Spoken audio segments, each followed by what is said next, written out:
Mimbar Masjid Raya Makassar di Bontoala, Sulawesi Selatan.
Mengidentifikasi diduga pelaku, ya.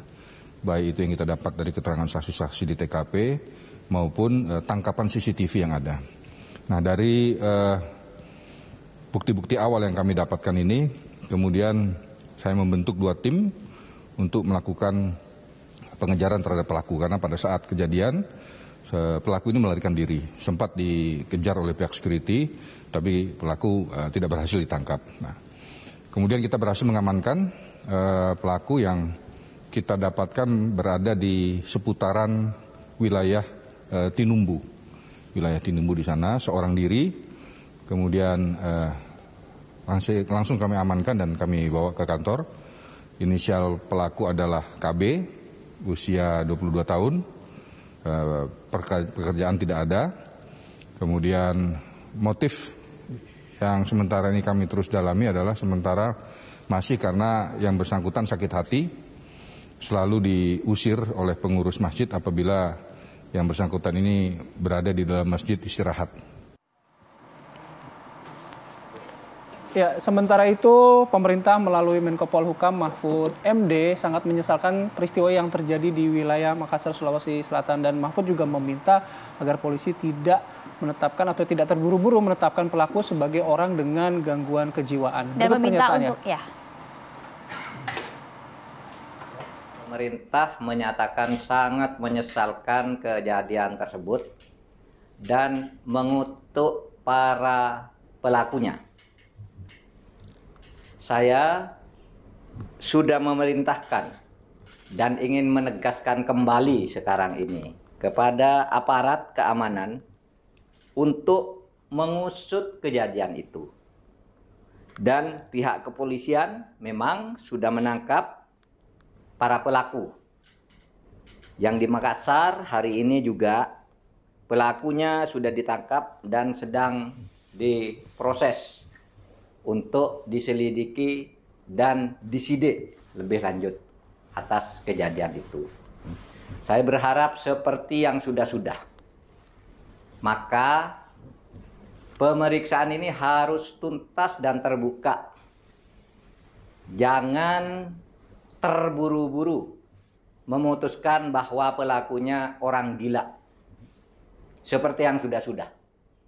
Dulu ketika Syekh Ali Jabir dianiaya oleh seseorang, lalu ada yang berteriak keluarganya dan sebagainya bahwa pelakunya orang gila. Pemerintah tidak sependapat kalau setiap pelaku itu harus dianggap orang gila. Biarlah orang-orang yang sudah ditangkap ini diproses, dibawa ke pengadilan. Kalau ada keraguan apakah yang bersangkutan sakit jiwa atau tidak, itu biar hakim yang memutuskan. Dibawa saja ke pengadilan agar terungkap. Kalau memang gila atau sakit jiwa pelakunya, biar pengadilan yang memutuskan. Ya, baik. Pemerintah secara tegas bahkan meminta kasus ini diusut dengan tuntas, ditetapkan tersangkanya. Kita akan membahas hal ini. Sudah terhubung ada Ustadz Daas Latif, penceramah asal Sulawesi Selatan. Kita sapa. Assalamualaikum Ustadz. Waalaikumsalam warahmatullahi wabarakatuh. Kabar sehat Ustadz? Alhamdulillah sehat. Ya Ustadz, ini juga sudah terhubung ada Kiai Haji Muhammad Khalil Nafis, Ketua MUI Bidang Dakwah dan Ukhuwah. Assalamualaikum. Warahmatullahi wabarakatuh. Iya, saya ingin ke Ustadz Daas dulu. Ustadz, kalau misalnya kita ketahui kan Ustadz Daas ini kan juga kemudian sempat mewawancarai pelaku. Apa yang bisa Anda sampaikan mengenai kasus ini? Jadi kronologinya itu seperti ini. Pelaku ini sering beristirahat di Masjid Raya. Masjid Raya Makassar itu, saya berikan ilustrasi, Masjid Raya Makassar itu lantai 2, ruang untuk khusus sholat. Lantai bawah itu selain sholat juga seperti fasilitas umum. Dia seolah-olah seperti aula. Jadi lantai bawah ini biasanya digunakan jamaah setelah sholat di lantai 2, mereka turun lantai 1 untuk istirahat. Bahkan kadang-kala ada yang pijit-pijit di situ, ada tukang urut, ya seperti itulah gambarannya. Di bagian belakang itu ada toilet dan masjid. Nah, anak ini dekat rumahnya dengan Masjid Raya Makassar, Jalan 9. Jadi orang tuanya mungkin ya sering ada masalah di rumahnya sehingga anak tersebut sering beristirahat di masjid. Nah, menurut informasi dari mulut dan telinga saya, dari mulutnya dan telinga saya, beliau katakan, anak ini katakan, jengkel Kak Ustaz, selalu Kak diusir, ya dengan gaya Makassar. Kalau saya tidur-tidur diusir Kak dari sana. Nah, akhirnya sering dilakukan seperti itu. Mungkin juga pengurus masjid melihat ini anak cuma datang tidur, sholatnya tidak sempurna di berjamaahnya. Akhirnya mereka diusir, anak ini diusir karena sering diusir. Akhirnya dia benci, jengkel, marah. Dan buntutnya, ya puncaknya itu kemarin malam pukul 01.15 menurut keterangan dari polisi dan CCTV. Nah itu. Nah, jadi motifnya sementara ini adalah rasa benci, rasa jengkel kepada orang-orang yang mengusirnya ketika dia istirahat. Terlepas dari itu, saya tidak tahu lagi. Sebab yang saya dengar dari mulut dan telinga saya adalah ada rasa kebencian karena sering diusir ketika dia istirahat. Oke, Ustadz Dasat, Anda kan agak lama mungkin ya bertanya-tanya pada si pelaku ini. Dari penuturannya, dari gaya bahasanya gitu. Ada sesuatu yang aneh nggak sih, Pak Ustadz? Ini kita jangan selalu berupaya menggiring opini bahwa ini orang sakit jiwa. Jangan opini publik yang dijadikan ukuran bahwa dia sakit jiwa, gangguan jiwa. Sebaiknya gangguan jiwa atau tidaknya serahkan kepada ahlinya. Dalam hal ini serahkan kepada pihak kedokteran, dokter atau klinik yang punya kompetensi soal itu. Saya hanya ingin menyampaikan beberapa hal pada kesempatan ini. Yang pertama, ini koreksi buat takmir masjid ya, takmir masjid untuk menyediakan fasilitas, karena masjid ini bukan sekedar untuk ibadah, bukan sekedar sholat jamaah, tapi pada zaman Rasulullah fungsi-fungsi masjid itu betul-betul ada fungsi sosial, bukan cuma fungsi ibadah, ada fungsi sosial, bahkan sampai pada fungsi-fungsi kesehatan pada zaman Rasulullah. Dan hal itu tentunya tetap terbuka peluang untuk zaman sekarang. Yang kedua, ini koreksi buat kita ya, terutama kepada Dinas Sosial Provinsi dan Kota Makassar untuk menginventaris ya jalan ke masjid-masjid, ke tempat-tempat umum, terutamanya yang kaitan dengan bahasan kita, masjid-masjid yang ditengarai, yang dilihat sering digunakan untuk istirahat. Saya kira anggota DPR perlu mengakomodasikan dana untuk membuat tempat-tempat peristirahatan yang layak di samping atau di tempat-tempat rumah ibadah. Ada orang-orang tertentu saya pernah dapat, dia beristirahat di situ. Kenapa? Dia keliling cari kerja dari anak rantau, tidak punya keluarga, tidak punya duit untuk menyewa penginapan, maka mereka nginap di masjid.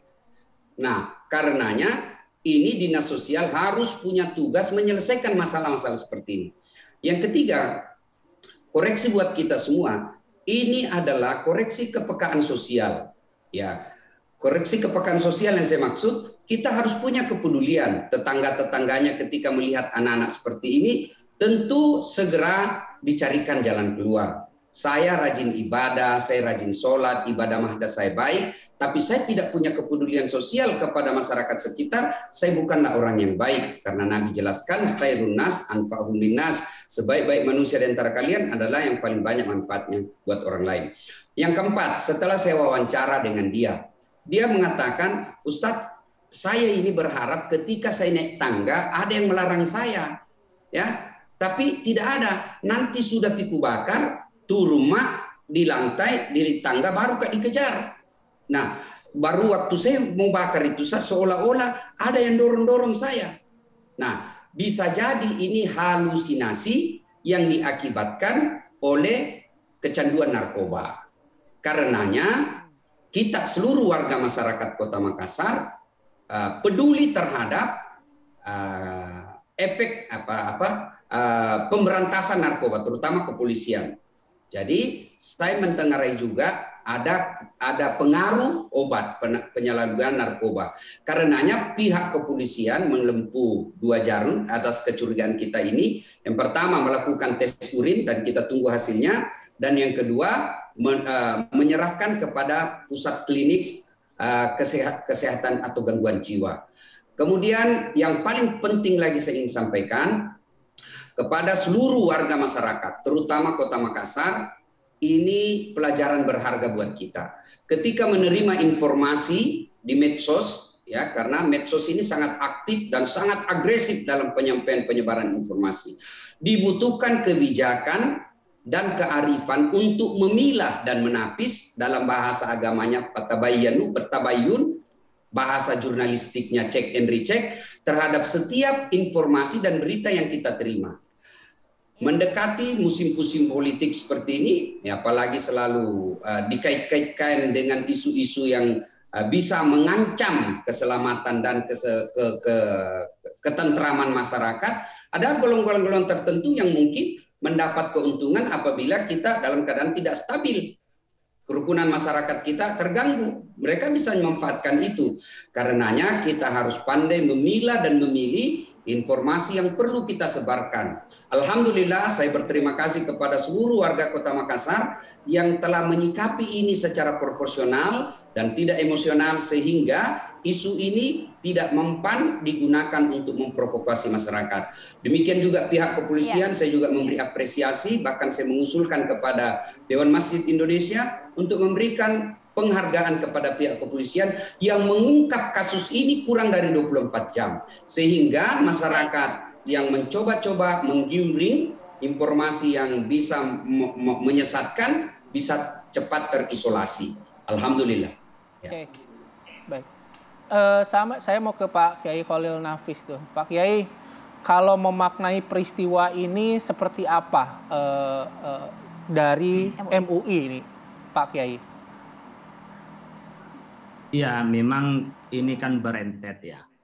Kasus umat beragama, orang yang pulang dari melaksanakan ibadah, kemudian lagi ceramah, merentet ke soal pembakaran mimbar. Dan ternyata memang harus dibuka motifnya masing-masing. Termasuk juga yang dianggap gila, ya tentunya nanti di pengadilan untuk membuktikannya. Jangan dilepas sebelum benar-benar diproses secara hukum. Kemudian seperti yang terjadi di Makassar itu hal yang berbeda. Cuman rentetan-rentetan seperti ini membuat asumsi-asumsi yang berbeda-beda dan kadang-kadang menjadi sarana untuk provokasi kepada umat. Saya sangat mengapresiasi kerjaan kepolisian yang telah cepat mengungkap sehingga tidak menimbulkan praduga-praduga yang tidak benar. Yang berikutnya tentunya kita sekarang membutuhkan sebenarnya adalah penjagaan, kalau tidak disebut dengan perlindungan kepada kegiatan keagamaan. Karena memang termasuk rumah ibadah potensial sekali untuk memicu konflik di antara kita. Yang paling murah dan paling mudah untuk memicu konflik umat di Indonesia ini khususnya, dan ini adalah ketika disulut dengan masalah keagamaan. Dan ini berpotensi untuk menyulut itu kalau penegak hukum atau kepolisian tidak segera mengantisipasinya. Nah, yang ketiga adalah kita harus aware dengan orang yang di sekitar masjid. Saya berharap ini kan ternyata kalau saya baca tidak bekerja, ya tadi disebut tidak punya pekerjaan. Ini kan pasti kalut di tengah pandemi seperti sekarang ini. Makan harus, kebutuhan harus, sementara pendapatan tidak ada. Disinilah harus rumah-rumah ibadah menjadi pengayom kepada masyarakat, pada umat sekitarnya. Tadi diduga umpamanya penyalahan narkoba, mungkin juga karena salah pergaulan, mungkin juga karena pusing, ingin menghilangkan pusing itu. Oleh karena itu dana infak dan sedekah itu haruslah menjadikan pembinaan kepada umat. Yang wakaf tidak boleh diotak-atik, tetapi infak dan sedekah itu benar-benar bisa tahu orang yang sekitar masjid lah minimal, atau masyarakat yang ke masjid itu. Dan dengan begitu maka kita memberikan dakwah bil hal, artinya penanganan masalahnya, kemudian juga pemberian terhadap nasihat-nasihatnya. Dan tentunya kita ini serba dilematis. Masjid-masjid raya itu kalau dibuka begitu saja, tidak sedikit yang kehilangan kotak amal, kehilangan barang-barang berharga di masjid. Tapi di sisi lain, masjid harusnya terbuka untuk umum. Seperti di zaman Rasulullah SAW tadi saya menyampaikan, strategi perang, musyawarah itu di masjid. Nah, di sini harus kita mengkombinasi aparat keamanan dan juga pengamanan masjid ekstra, tetapi juga harus mengetahui mana yang punya lagak orang itu karena bingung, mana orang yang mempunyai niat buruk untuk merusak masjid itu.